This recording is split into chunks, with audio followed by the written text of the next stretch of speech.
హల్లెలూయా. ప్రభువైన యేసుక్రీస్తు నామములో మీ అందరికీ నేను శుభాలు తెలియజేస్తున్నాను. గమనించండి, ఈ రాబోతున్న డిసెంబర్ 1వ తారీఖున స్వస్థత విడుదల తైలాభిషేక ఆరాధన YMCA మెయిన్ హాల్లో నిర్వహిస్తున్నాము. ఒకవేళ మీరు దురాత్మల చేత బాధపడుతున్నారా, దయ్యాల చేత, చేతబడుల చేత, సాతాన బంధకాల చేత, అనారోగ్యాల చేత మీరు పీడించబడుతుంటే మీకు గొప్ప శుభవార్త. ఈ రాబోతున్న డిసెంబర్ 1వ తారీఖున ఉదయం 11 గంటలకు సికింద్రాబాద్లోని YMCA మెయిన్ హాల్లో స్వస్థత విడుదల తైలాభిషేక ఆరాధన నిర్వహిస్తున్నాం. తప్పకుండా కుటుంబాలుగా రండి.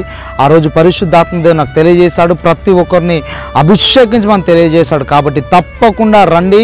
పరిశుద్ధాత్మ దేవుడి యొక్క తైలాభిషేక ఆరాధనలో బలమైన కార్యాలు జరిగించబోతున్నాడు. మీరు గొప్ప మహిమ కలిగిన కార్యాలను చూడబోతున్నారు. ఇదే మా ప్రేమపూర్వకమైన ఆహ్వానము. God bless you. మీరు రండి, మీతో పాటు అనేకులను తోడుకొని రండి, కుటుంబాలుగా రండి. మీరు రండి, మీతో పాటు కనీసం ఒక ఇద్దరైనా తీసుకొని రండి. ఇదే మా ప్రేమపూర్వకమైన ఆహ్వానము. God bless you. దేవుడి మీద దీవించును.